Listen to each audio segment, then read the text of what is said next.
Have you ever received a sketchy email that made you wonder who was really behind it? Or maybe seen a fake profile on social media and thought, how do investigators even begin to trace this stuff? If so, you're not alone. And this video is for you. Welcome back, forensic enthusiasts. If you're into cybercrime, digital trails, and uncovering the truth in virtual spaces, don't forget to like this video, subscribe to the channel, and share it with your classmates or co-workers.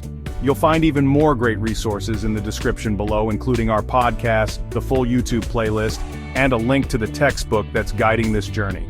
Now, let's get forensic. Email remains one of the most critical communication tools in modern society, and one of the most frequently exploited for criminal activity. From fraud and harassment to insider threats and phishing scams, email is a treasure trove of evidence. In this chapter, we explore how forensic investigators extract meaning from the structure and metadata of emails. Investigators don't just read messages, they analyze hidden headers, timestamps, and routing information to trace where a message originated, how it traveled, and whether the sender tried to hide their tracks with spoofing or anonymizers. Understanding the client-server relationship is key.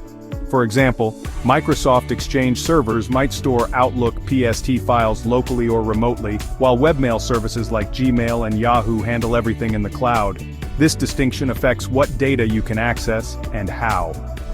Investigating an email-based crime involves 4 primary steps: identifying the source, collecting evidence, presenting findings, and building a case.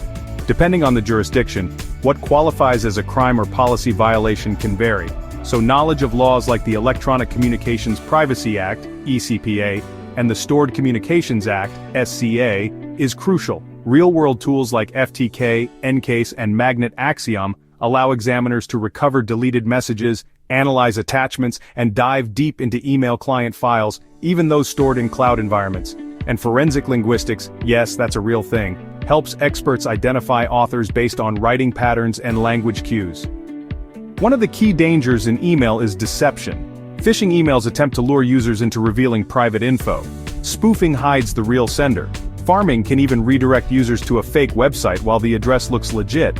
Forensics investigators examine the raw HTML and embedded links in these messages to detect fake URLs, redirect scripts, or spoofed sender addresses.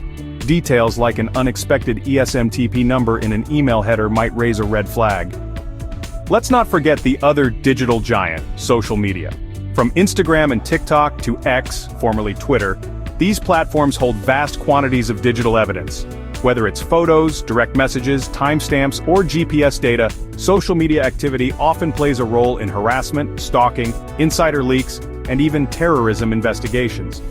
Forensic tools for mobile devices such as Cellebrite and Oxygen Forensics extract social media artifacts stored on iOS and Android phones. That includes deleted messages, cached media, and even usage patterns, crucial in building timelines or verifying alibis.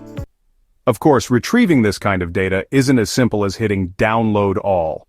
Jurisdictional boundaries, international laws, and platform-specific privacy rules make this field as legally complex as it is technically challenging.